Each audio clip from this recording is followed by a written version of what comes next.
Hello and welcome to Property Hotline on Magic Bricks, now India's first property business channel. This is the show where we get you answers to all your questions, be it legal, be it tax, be it home finance, or be it simple buying, selling, investing in real estate queries. We get you answers to all of these from the country's biggest experts. Today with us in the studio is Saurabh Sinha. He's a GM for sales at Bank Bazaar. Saurabh will be answering all your queries related to financing your dream home. Saurabh, welcome to the show. Thank you so much. And a happy new year to you. Wish you the same. Thanks. So let's get cracking. I believe a lot of our viewers want to buy a home this new year. So let's see what they have. I believe Fuzail has already called in. Fuzail? Yeah, I am there. Hi, Saurabh. How are you? Saurabh, that's for you. Hi, Fuzail. I'm fine, thanks. How are you? I'm doing good. Thank you so much, and wish you a happy new year. Wish you the same. Thanks. Right, Fuzail? Would you want to ask us your question? I would like to wish you also have a great evening. Thank you so much. What's your question? Okay, my question is that I'm already having a home loan with a bank that is HSBC. Mm-hmm. Okay, and now I am planning to switch this loan to other home loan bank. A bank because HSBC has denied my request for a balance transfer and a top-up. Okay. A top-up request. Okay. So where I've approached this company, other bank, so they are comfortable giving me the home loan amount where I can pay the dues of XYZ amount to HSBC, and they are also ready to give me a top-up amount which I can use for my house renovation and sister's marriage and my other expenses also. Mm-hmm.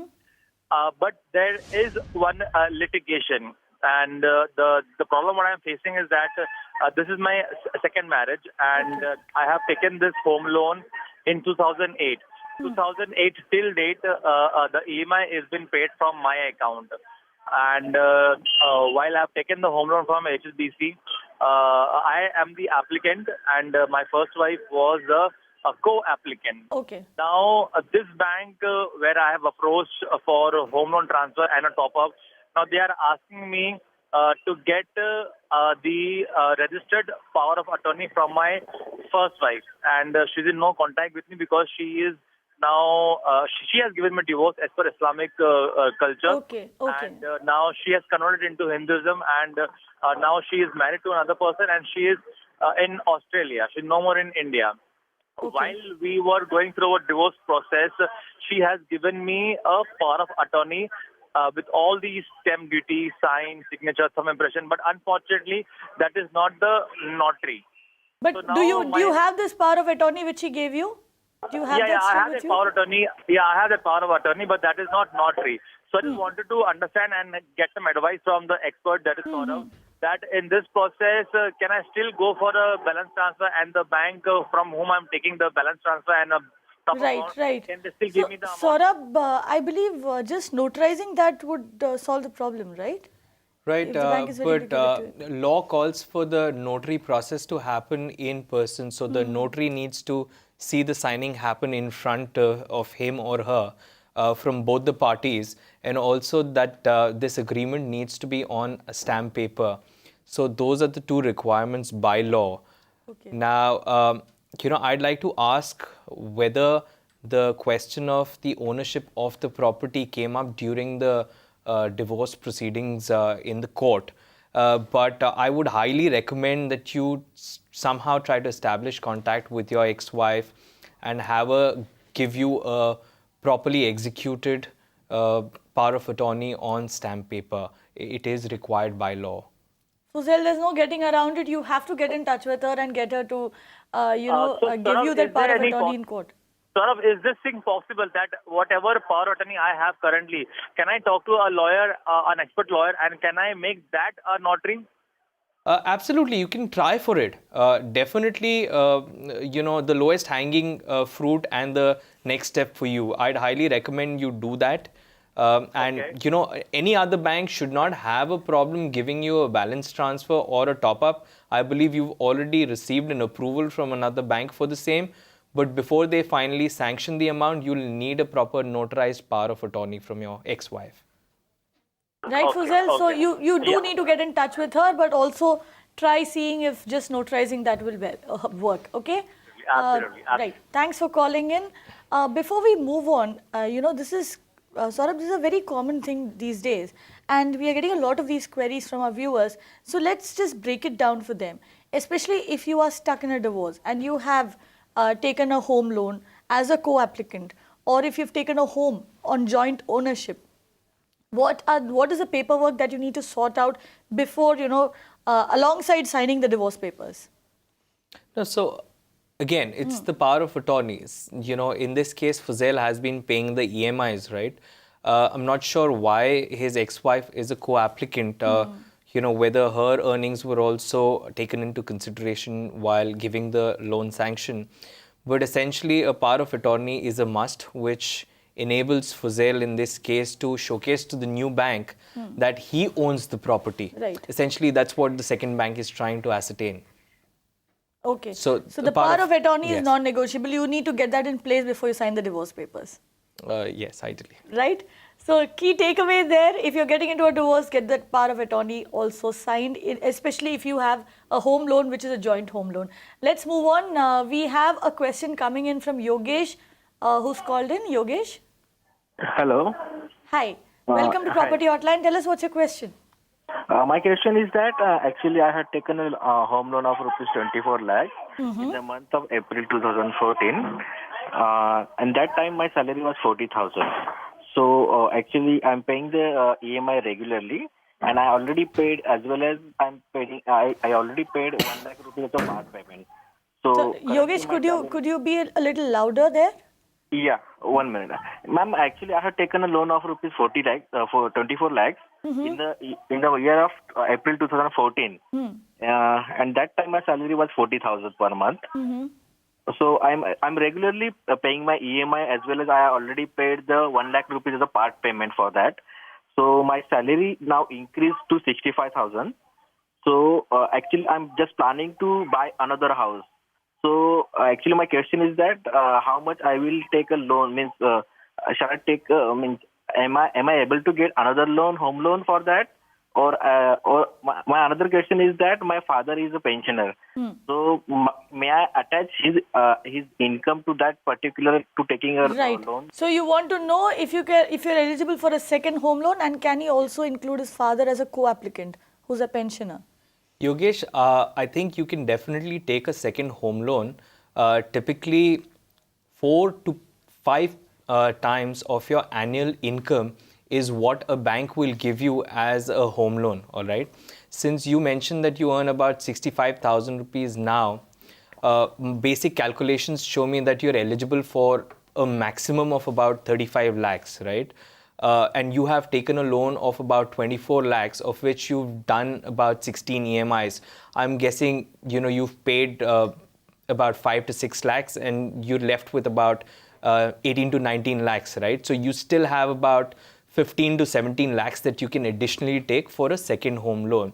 So by all means, go ahead, approach your existing bank. Since you've had a good repayment track, they would be happy to extend another home loan to you since you're eligible for it. Since your maximum ceiling, as I mentioned, is about 35 lakhs. However, I'd probably discourage you from adding your father as a co-applicant, simply because while his earnings will add to your overall eligibility, but because his age is post-retirement, your loan tenure will significantly get impacted. So bear that in mind. If you have the capability to pay a very small tenure home loan with high EMIs, by all means go ahead and get that higher loan amount. But I would imagine that you'd like a fairly relaxed tenure. So I'd advise against it. So Yogesh, you can apply for that other home loan, but preferably don't get your father involved, right? Let's move on. Our next question comes from Rajiv Singh. Now Rajiv has written in on our website www.mbnow.in. He says that he's booked a flat in Jambul near Kanhe Junction, Vadgaon, Talegaon, Pune in Zerbia abode for a 15-year investment. He requires a loan of 11.25 lakh rupees. Should he go for a fixed rate or a floating rate loan? Should he approach a PSU bank or a private bank? Which bank or finance company should I approach? So he's asked all his questions at one go. Sure, sure. So unfortunately, there's no golden solution or a silver bullet out there, right? You will need to go to a few private sector banks as well as public sector banks and see what rates they're ready to extend to you basis your eligibility, right? Different banks have different rates. I cannot state definitively that XYZ type of a bank is better than the other type of bank. Private banks are fairly competitive as well compared to PSUs. So go online, compare the different rates that you're eligible for and choose the one that suits you more.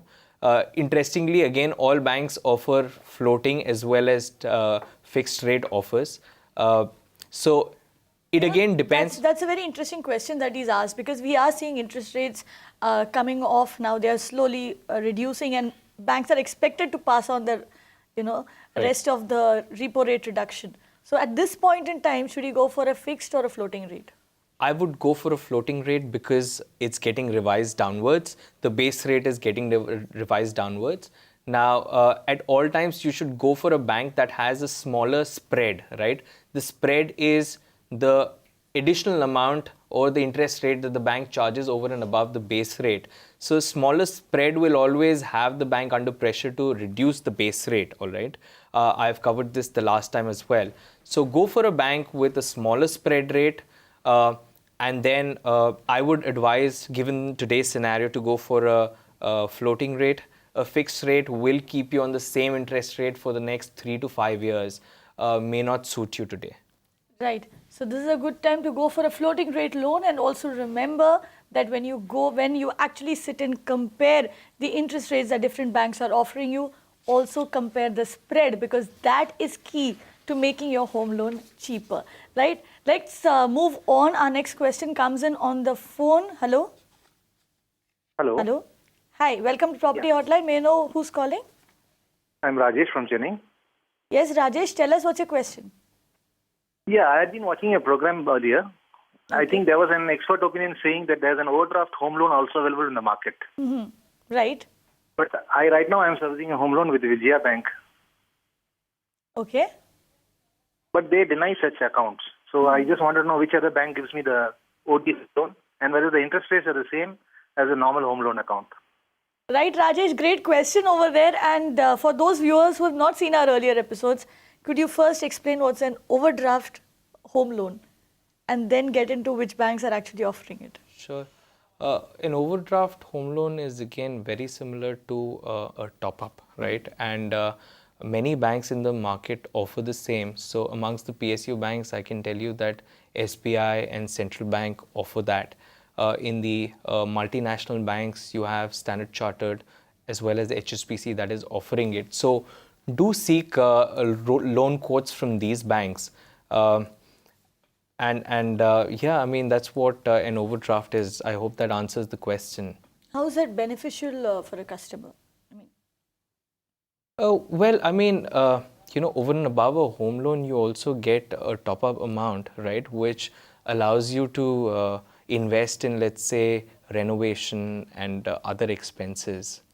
So that's how an overdraft loan will help you. Yes. But how does that impact your interest rates? Is that costlier than the home loan that has been offered to you, or does it come at the same rate?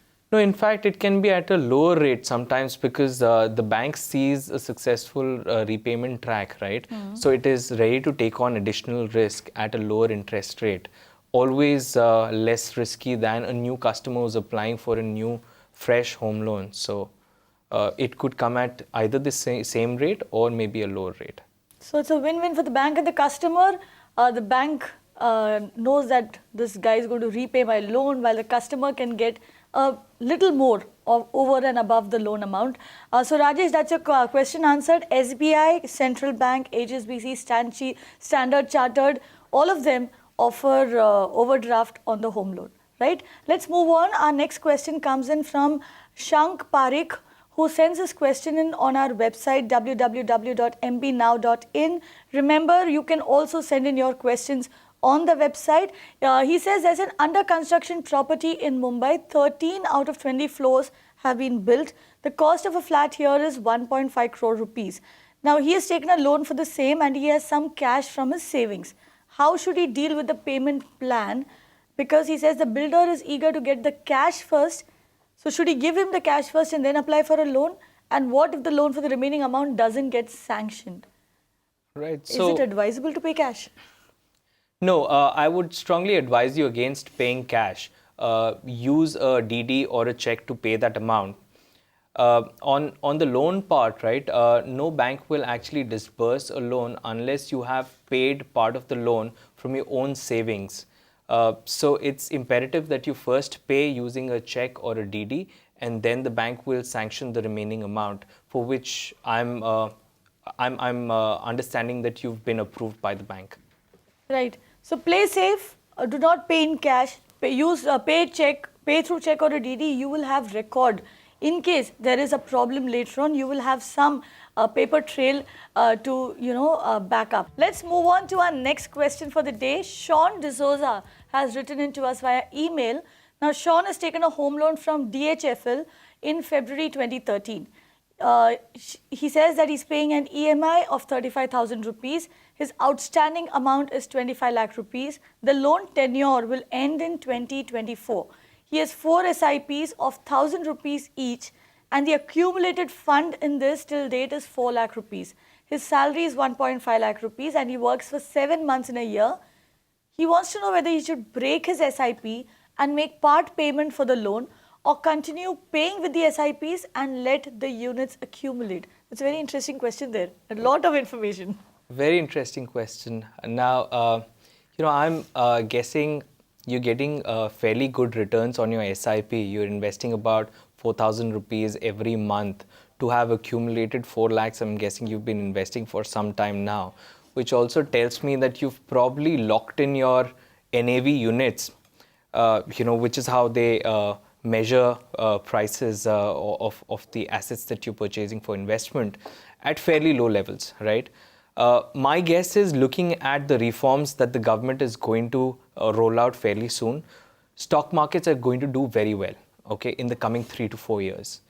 Also, in the coming 3 to 4 years, I'm assuming, you're at about a 12.5% interest rate, worst case scenario with the DHFL, though I'd imagine you're at somewhere close to 10.25, right? But worst case scenario, 12.5.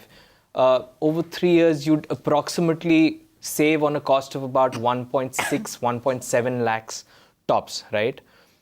I would imagine the 4 lakh rupees invested in the market would give you a higher rate of return.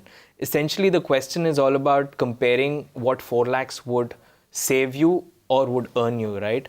Versus a 12.5% cost. And I'm saying it is compounded annually.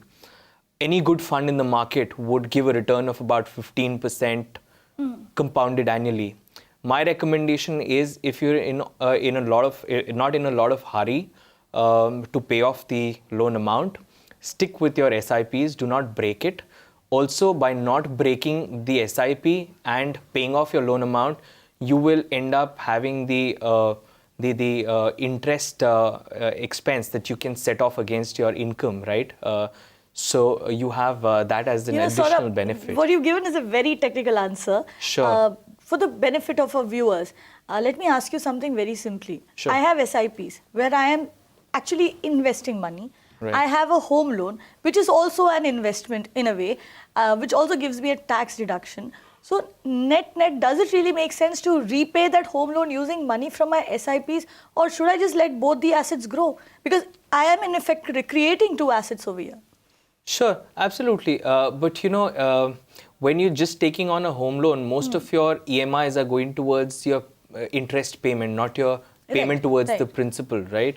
Now, I'm guessing you're just left with 8 years to pay off the rest of the home loan. So majority of the interest income has been already realized by the bank. So there is very little merit in now paying off your home loan using the 4 lakh corpus that you've accumulated, that very soon, once the stock markets start recovering, can actually multiply, right? Multifold. Right. So don't do that, right? It's essentially your interest rate versus your portfolio performance on investment. So I'd highly recommend you look at what returns your SIPs are giving. If it's above the interest rate that you're paying on the home loan, then don't break the SIP, right? As simple as that.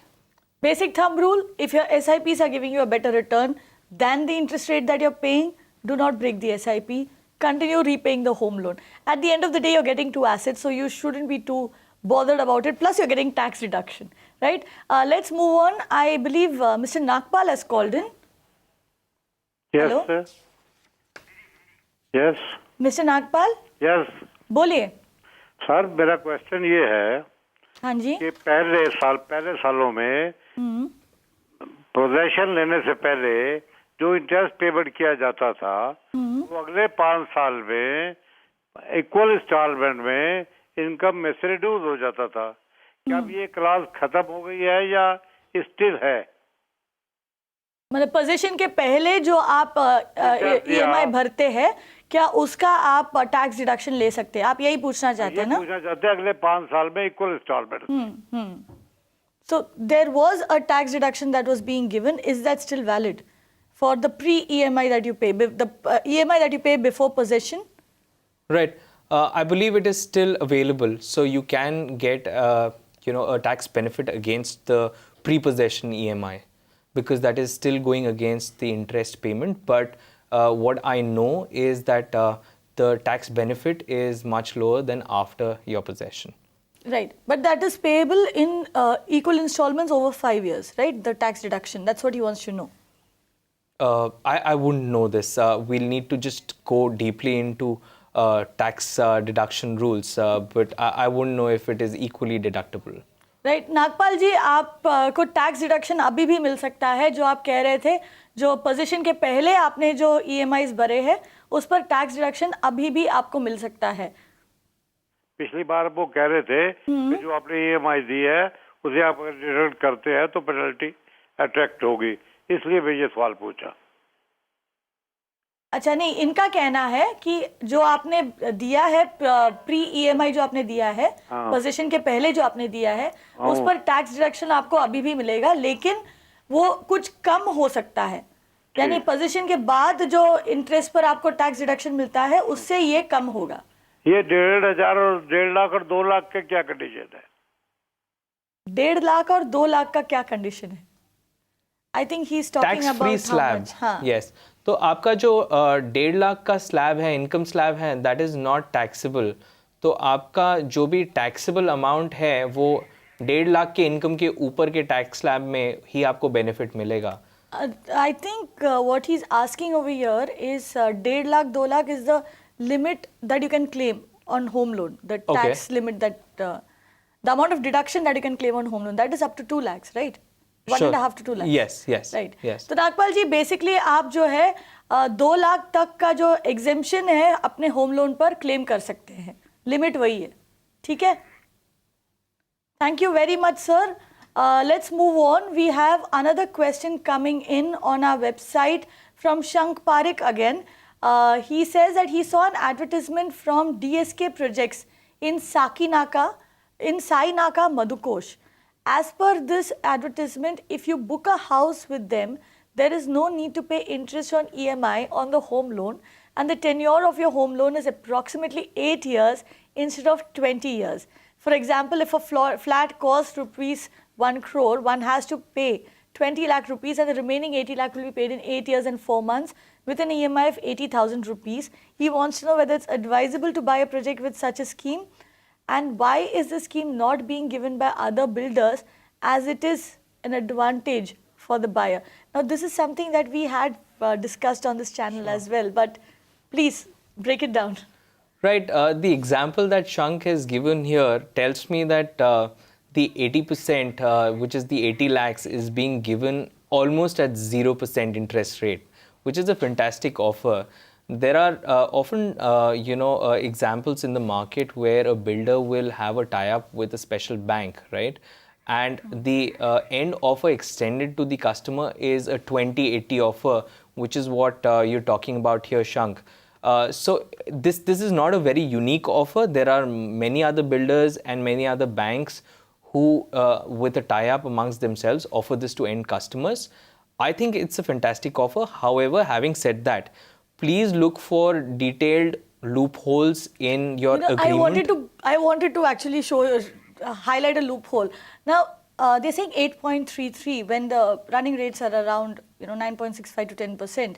So who pays the difference? Obviously, the builder over here, the developer over here is footing the bill for the difference in the EMI. Absolutely. And what if for some reason he stops paying that? Then what happens? So that's a default on behalf of the builder, not the... So it will not affect my CIBIL score? No, not really, because my repayment track is purely clean, all right? So my CIBIL record will show a clean track. So no two ways about that. The bank can take the builder to court on it. However, the example tells me that not even an 8% charge is being charged by the bank here. It's completely interest-free, which is a fantastic offer. It's a fantastic offer, but you need to read the fine print and look for loopholes, right? With that, it's time for us to wrap up today's show. Thank you so much, Saurabh, for coming in, and we hope to see more of you. My pleasure. Thank you so much. Thank you. Thanks a lot. We hope you found the information useful that you got in today's show. We will see you tomorrow again, where we'll answer questions related to buying, selling, and investing in real estate. Until then, have a great evening. Keep watching Magic Bricks Now.